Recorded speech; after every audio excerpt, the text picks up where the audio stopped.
How are you feeling about England? Let's start off with England. I'm encouraged. I think Thomas Tuchel is doing a good job, and I think that we're going to lift the trophy in this summer, probably. You reckon? Yeah. Why not? I mean, Let's be let's be countries ahead of us right now to win that World 8. Cup. You know, 8. Let's hear I them. can do it. Spain, Argentina, Brazil, France, Germany. You're just listing good countries. But They're are all Brazil, better are in Brazil America actually as well. better than us? Like, Yeah.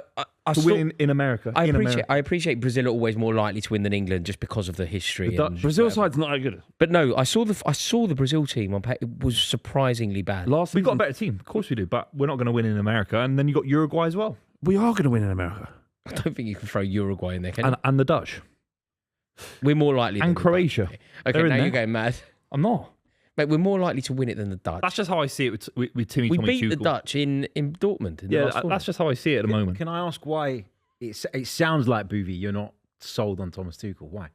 Well, the Jude Bellingham situation, we should probably start a podcast there because obviously he was irate with being substituted in the 84th minute. Do you think that was controversial? Was it dramatic? Was it too much from Tuchel? For me, actually, as much as I'm not a massive fan of Thomas Tuchel, it wasn't the worst substitution in the world. It was late on into the game. Do you know, it's quite rare that something like this happens, but I kind of think everyone is justified in their feelings. I have no issue that Jude Bellingham was annoyed that he saw Morgan Rogers coming on. I understand why Tuchel says, like Tuchel, whenever he talks about England, he always talks about this brotherhood. Like he always uses the word brotherhood. And it's not brotherly to start getting annoyed when you see your teammate effectively warming up. So I also understand why Tuchel would say that it's not ideal. But ultimately, Jude Bellingham, what makes him so brilliant is this ego. Like what makes Jude Bellingham so special and so likely to succeed in his life is this ego that he has. So I wouldn't want to quell that. I wouldn't want to dilute his ego, his personality, his status, his stature. I wouldn't want that to be diluted.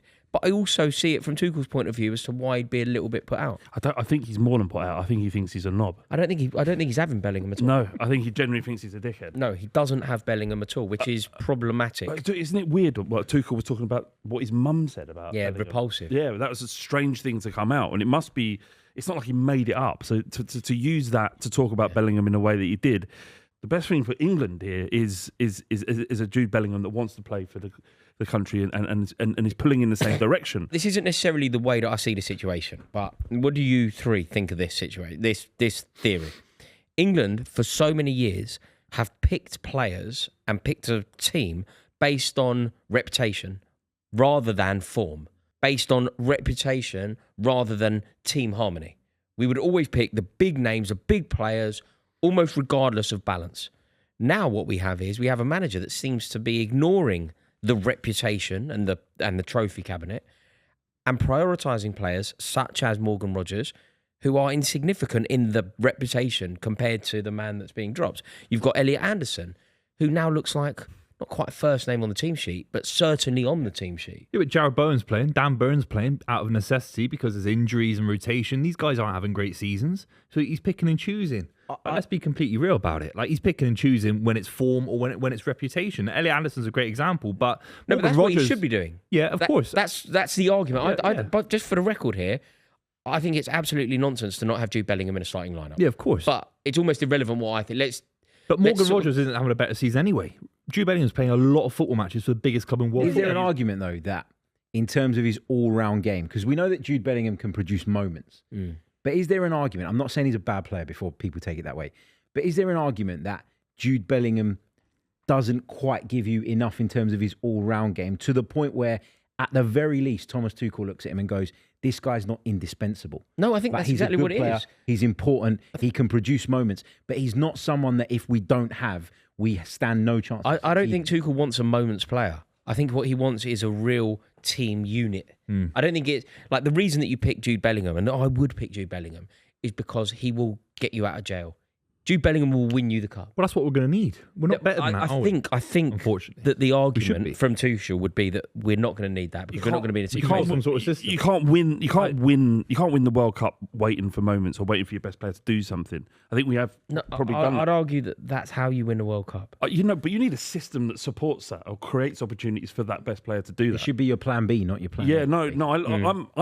I think and I kind of feel a little bit awkward saying it because anyone who sort of seems to criticise Bellingham can fall on either side of the fence. Either you're a bit gammon about him, or you love him to bits and you should support him regardless. But I think you can criticise him and think he's brilliant. I genuinely think when I watch him that he's playing for himself a little bit, and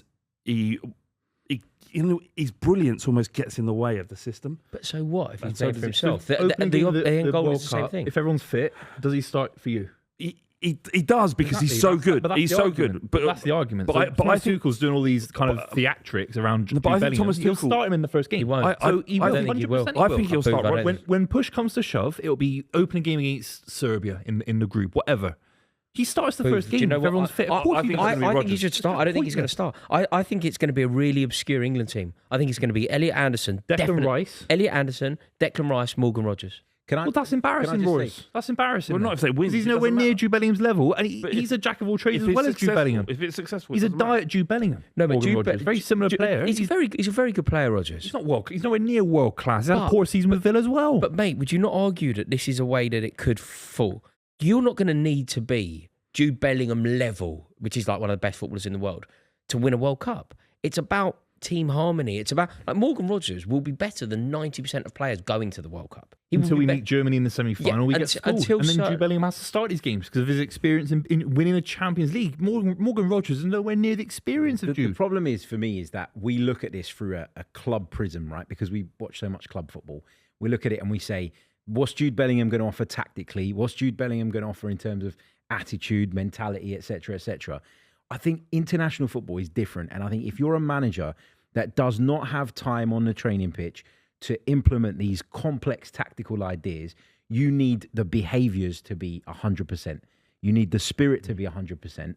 And I think Thomas Tuchel's trying to make a point with Jude Bellingham. I don't think it's to the degree where he's saying this guy's not going to play. If he will play, he will feature. There's no doubt about that. But he's trying to just. Do you think he starts opening game of the World I think Cup he does. if everyone's fit? I think he does. But I think Thomas There we Tuchel's go. just trying to curb it a little bit. And I think he has to. Because what Thomas Tuchel probably sees that we don't see is maybe, and I'm not saying what Bellingham did the other day, by the way, coming off and reacting that way, was worthy of the back page spreads and all the nonsense that came with it. I think it was massively overblown. But I reckon that Thomas Tuchel maybe sees something behind the scenes whereby he believes that some of the other players aren't liking it. It's not working for them. So if he's got that insight that we don't have, and then he's trying to curb But that, what does that behaviour- matter, good point. Harry? Really Actually, good I would argue that none of that matters. So, for example, I imagine that in his career, whatever club Cristiano Ronaldo was playing for, he wouldn't have been the most popular man in the world.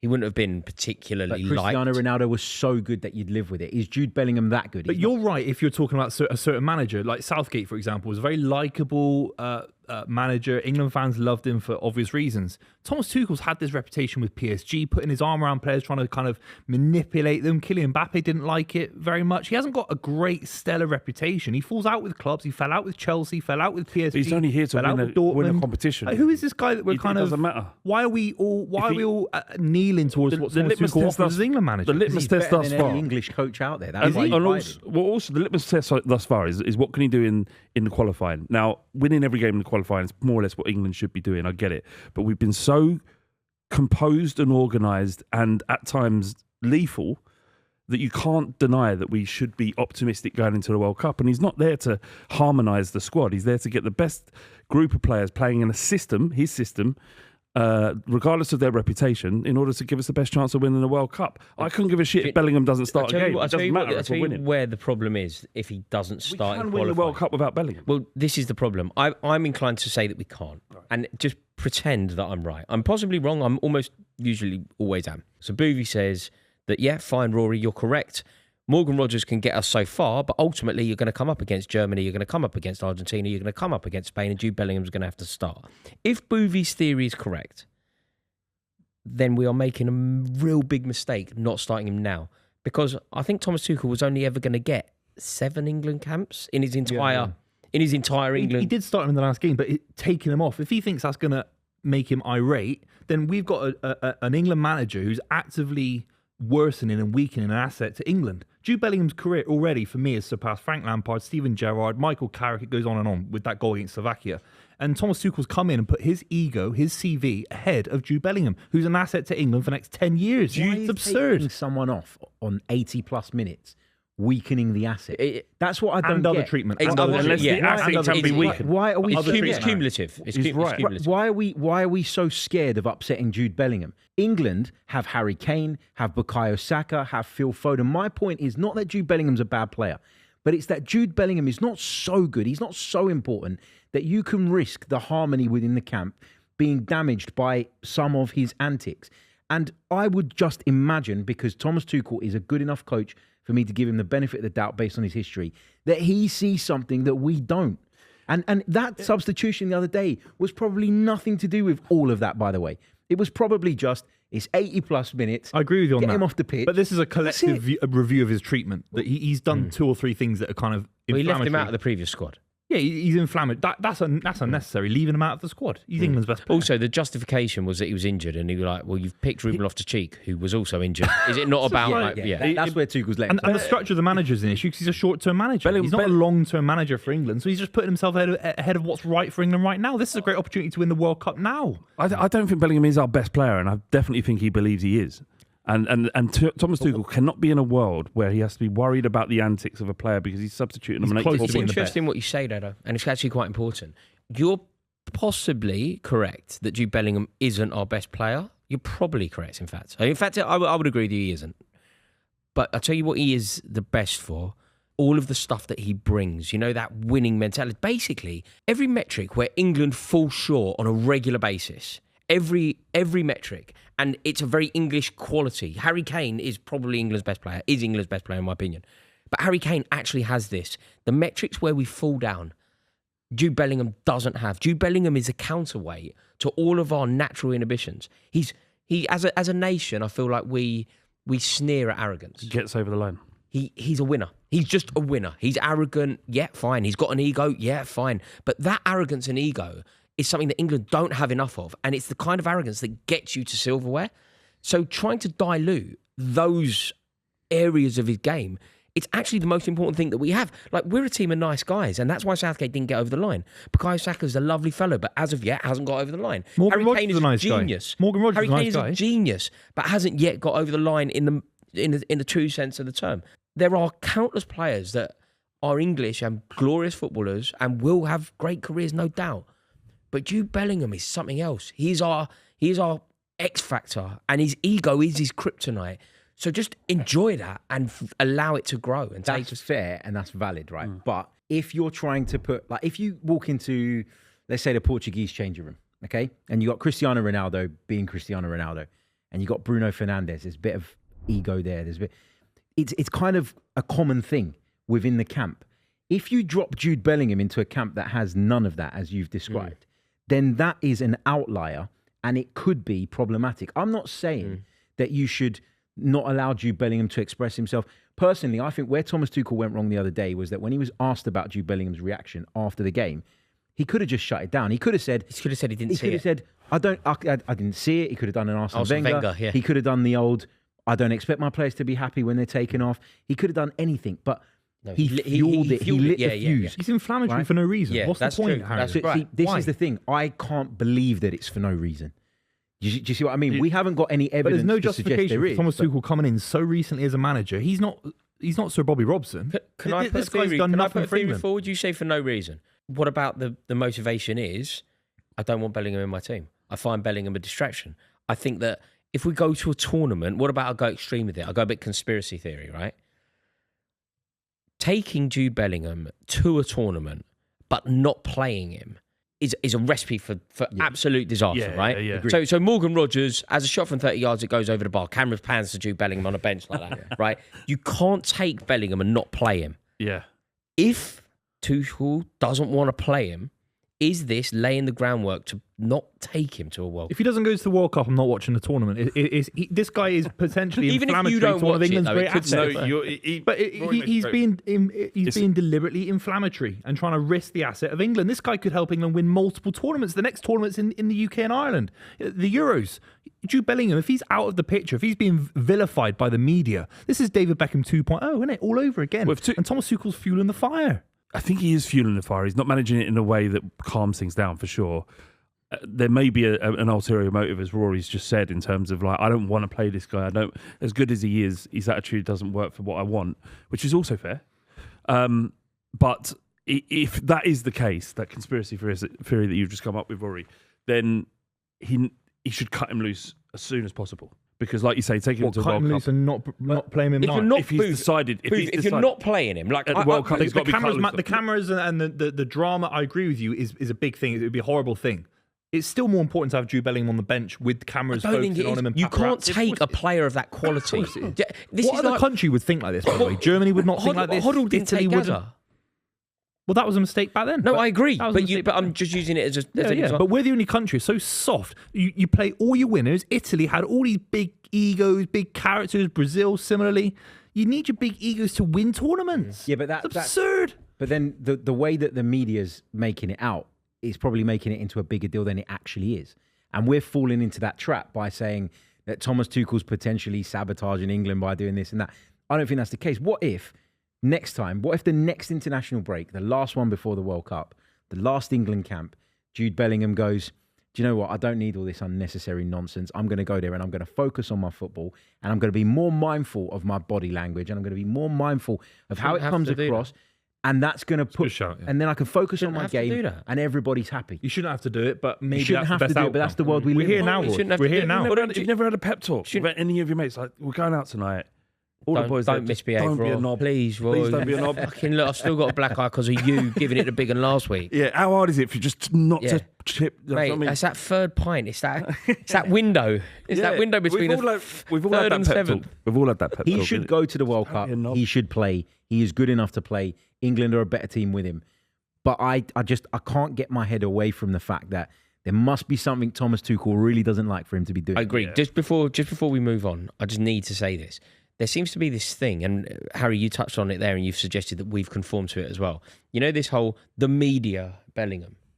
It isn't true. The reason that the media are making this story, and the reason why the media, even us, are discussing it, is because of Tuchel. Tuchel made this an issue. Why? Don't you have a mind of your own? Can't you just look at it and go, it's a non-issue? No, but Tuchel, he's making it. Tuchel made it about it now. In Tuchel's post-match presser. He spoke about Bellingham. It would be crazy for us to not speak about Bellingham if the England manager is going to speak about it. Yeah, but can't we just look at that scenario, that situation, and go, no story. Tuchel loved the drama at Chelsea. He loved the drama. He had that thing with Conte with the handshake thing. He loves it at PSG. He's an egomaniac. But the difference is, Jude Bellingham was a world-class footballer, and Tommy Tuchel never was. He is a maniac. There's no doubt. So with all that in mind, we've seen another couple of England games now. We've had another camp.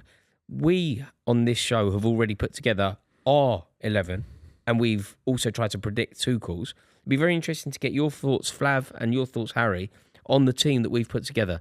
Do you agree with it? Do you agree with our predicted Tuchel's lineup, or do you think we've got it wrong? In goal, we've said pick this. There's nothing to say really. It's Pickford in goal. How do you feel about our defence?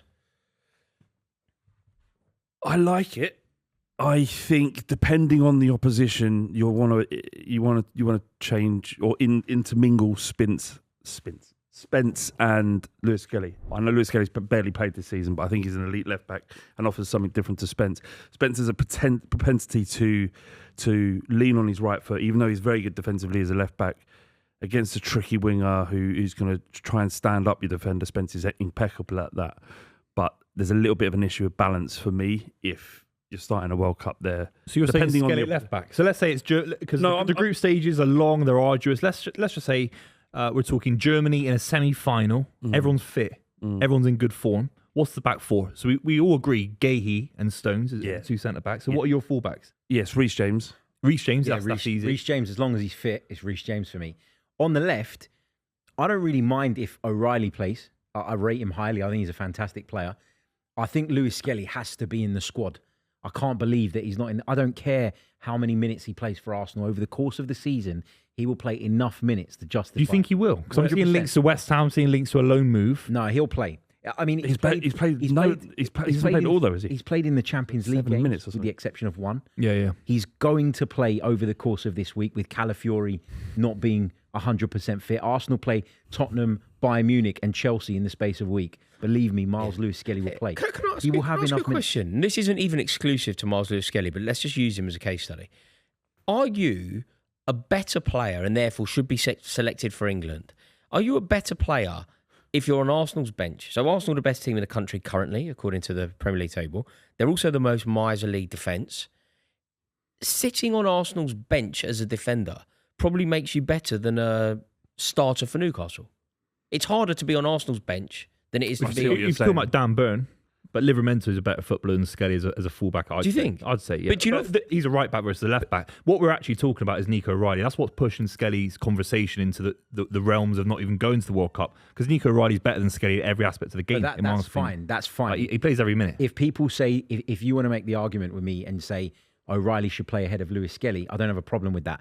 What I have a problem with is Miles Lewis-Skelly not being considered as the next best. Can you have him as number Therefore, he 2 should without be on the Shaw? plane. You need experience. Do you know what I mean? I know what you're saying. In a pure world, but- you take all of them, but you only have 2 left backs. Don't But you, he's really? been to a Champions League semi-final. Tino Livramento hasn't done that. Do you I'd see take what I mean? Livramento as a right back. That's what I do. I just don't think it matters. You know, if you're fit but you're not playing for Arsenal, you're probably still better than the fella that is playing for Tottenham or Chelsea or Newcastle or... And we all He's an agree with excellent Gahey player. and Stones, don't we? Yeah. Gahey, Stones, Konsa's the third choice. Is See, a brilliant I option. don't actually agree.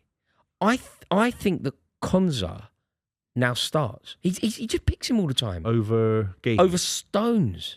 No, you can't leave Wait, it. I'm not saying those are two different things, what right? he will do. I love John Stones. I've been talking about the brilliance of John Stones since 2016. That one tweet I got right when I was like, this guy's going to be brilliant. I've not seen that. Right? I know it's like my one ever. I've never seen that. No, it's like I'll send They you that, do mate. It's exist. literally my one ever. I've Mate, never seen No, that. in 2016, I've put a tweet out Who's linked to Chelsea, where I've gone, yeah. Chelsea need to sign this bloke. He is mustard, and all the Chelsea fans have replied, going, he's crap. Then he's like, Why don't you promote that more? You should put that on your thing. I know. Pin it. Should but- be a pinned tweet. But I don't know. I think Stones is brilliant. But in my team, Stones is one of the first names on the team sheet. But again, this is a little bit Bellingham. It's a little bit like just what Tuchel likes. And I've seen it at Chelsea. He has his way. He has his players. I think Konsa's one of his boys. Possibly. It's not what I would go with. He picks him all the time. So what are we doing? Ours or Thomas Tuchel's? We're doing both. We're talking about ours and then Okay. comparing it to Tuchel's. Well, if he Let's doesn't have a play look at the Stones, middle. I'll be livid. So the midfield, what would we agree is the midfield? Wharton, Rice, Bellingham. That's my midfield. Wharton, Rice, Bellingham. Don't hate that at all. I mean, but we've got to fit Adam Wharton into it. I know that Tuchel's not going to do that. He loves Anderson. And Anderson has done absolutely nothing wrong since coming into the England great fold player. and has played brilliantly for Forest as well.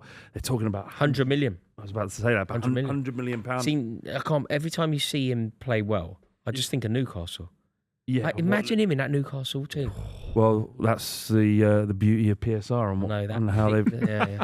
Don't overspend, but and look, you so- won't have to sell your best players. I don't know what you'd say. if we all agree, Wharton, Rice, Bellingham. Well, can I throw something else out? Yeah. Can I say if Wharton isn't going to start, and I would start him, I love him, but what about a Rice Bellingham midfield, which will allow you to get Palmer. any one of the brilliant 10s we have? But I was going to say Foden as a 10. The problem is, 4-2-3-1. Harry, you're probably best to talk about this. Yeah.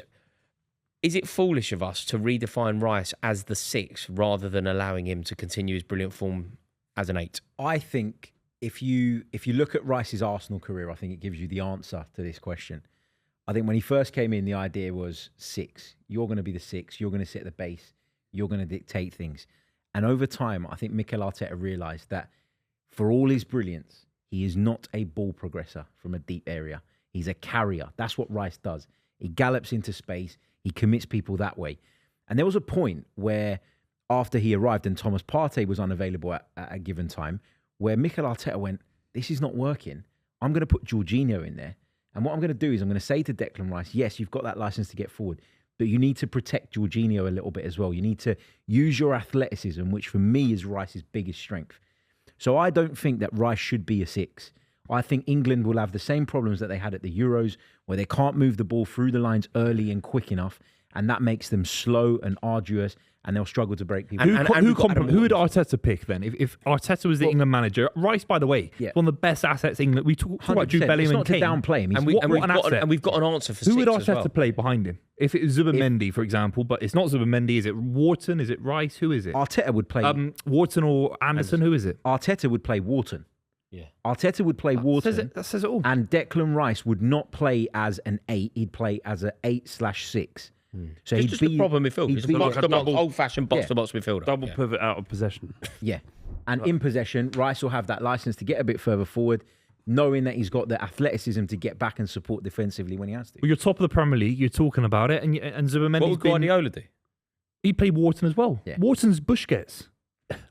Yeah, no, I understand what you're saying. Playing his in role in Croydon, the not team. in Barcelona, but he's Busquets. But what about Elliot Anderson? It's going to be Anderson, by the way. Elliot Anderson is almost first name on the team. He's just not better than Wharton. He's not better than Wharton. Maybe he's got a touch better work rate off the ball. He's not better on the ball. It ain't Not as about as We've got to better, keep is the it? It's ball. about what Tuchel wants for It's his not about system. it's what I want. No, I'm no, I talking know, about it. and I want what you want as well. Yeah, I right? want We what I want. I want you what you want. I want what you want, right? But I also know that Tuchel doesn't give a shit what we want. Wharton's Carrick. Wharton's Scholes. Wharton It's is a 50-year thing with England. We never play great defensive midfielders. We get Frank Lampard and Steven Gerrard playing together, putting Scholes on the left. It's embarrassing. I think that the 11 is going to change quite a bit between now and the World Cup. There's a long time he's made his people mind will drop form, others will pick up form. There'll be injuries, there'll be other factors. I don't think you can look at the 11 now and say that is definitively what it will look like in 7 months' time. which is why international I believe breaks. that Thomas Tuchel knows exactly what he's going to do opening day of the game. Was he like that at Chelsea? Yeah. Same team every game. And the league. What did he win at Chelsea? Did that cost you in the league? we ended up focusing on the Champions League. What Did did that he cost you in terms of being adaptable? Yeah, to a degree it did. What we did, we found a rhythm that worked. Well, I think we broke a record for conceding the least amount of goals on the run to a Champions League. So he won the Champions League. Tuchel. Yeah. Yeah. God, that's good, isn't it? Not Yeah. all managers can do that, can they? No, but Maybe he fucking knows what he's talking about. I would argue that he can be a good manager, and where he excels is a cup manager, which is what he's brought in to do. He's the highest qualified manager we've had maybe ever. Yeah. So there's no debate. We're in that. talking about it like he can't manage any. Like, It's like he's Sir not- Alex Ferguson But managing he's Liverpool. making bad decisions. You've been slagging him off for months. It's like talking about you're talking about frigging Graham Potter. But he's making this bad guy's won a decisions. Champions League with Chelsea, He's the highest qualified manager England have ever had. and maybe he knows what he's doing. But he's ultimately, with all due respect, he's not the best of what we can produce as this country. Yeah, but also even if you want to talk about his credentials, it doesn't mean that he isn't making We've bad cheated. decisions. We give this guy 50 million quid. He's a mercenary. You don't know whether he's making bad decisions. You're making assumptions for a YouTube channel. He knows what he's doing. That's the whole game. Assumptions. We're making assumptions I know, every week. and I'm saying I can't sit here while you don't slag off a Champions League winning manager, claiming to know more than he does when he clearly knows what he's doing. Okay, if why- he thinks Anderson is Hey, the right midfielder, then he okay, should play. okay, but if we're just going to do that and go, well, the manager knows best, We we don't haven't have really careers. got a Well, show. That's fine, but we should acknowledge that what we're talking in predictions. Yeah, no, but We're not also, talking in no, facts. but there are some things that are fact. Picking Jordan Henderson is factually a bad decision. Taking an injured Ruben Loftus-Cheek when you won't take an injured Jude Bellingham is factual hypocrisy. Agreed. Like, this isn't my opinion. Yeah. If you won't take Jude Bellingham, but you will take Loftus-Cheek when they're equally injured, that is hypocrisy. If you are picking Jordan Henderson for an England team in 2025, that is lunacy. Like, these aren't my does assumptions. feel like- it These does are feel facts. Of course, does you're feel like spot on. Pep Guardiola not playing a DM in the Champions League final. He's the That's a greatest bad manager of all decision. time. It's a bad decision. It's a bad decision. Empirically speaking. Yeah. Let's finish on the forwards. Saka, Kane, Rashford. That's how it's looking right now. Gordon's had a stinker of a season Gordon's so far. nowhere near it. I mean, but he loves Gordon as well. Rashford stars. No, he he looked good doesn't. the other night as well. Booth, you seem to be approaching this through a total lens of like absolute He will logic. make. What you're saying about Anderson, he's very loyal to maybe Konsa. You're right. Konsa, I think the Anderson, left wing spot is Gordon. so open. He will He picks change Gordon it. every time, and Gordon has Rashford been played playing the quite other well. night. for I him. think he'll play Rashford. Rashford for me. Rashford on the Could win the Champions League with Barcelona. Like, Can I just put forward a couple of suggestions on that left hand side, because I think it's our weakest position and the one that's most debatable. Cole Palmer's currently not in the England team. This would be an area where we could put him in. Jack Grealish is currently not in the England team. This would be an area. I appreciate that we're shoehorning him in, but this would be the area that we potentially. Saka. You can't get it. Saka's on lockdown on the other side. Arteta did it, didn't he? Darwin came on for him. Shoved him off left. Yeah, he's done it like in small segments of games, but I think as well it's really dependent on the centre forward. Harry Kane, the older he gets, the more he changes his game, he likes to come deeper. And I think when you have a centre forward that drops deeper, you want runners, with powerful runners that can go in behind him, that he can create corridors for. And I don't think there's a better one on that left-hand side, a more natural fit to that position than Marcus Rashford, who's got the pace and also can finish. Like, it just makes sense for me. And experience And as well. experience, He's just played at the highest level. He's had constantly. the scrutiny. He knows And what he's- it's like to be under the microscope every 5 minutes. And he's played his way. He's there on merit at the moment. Isn't it a Absolutely. reputational thing? He's doing well for Barcelona.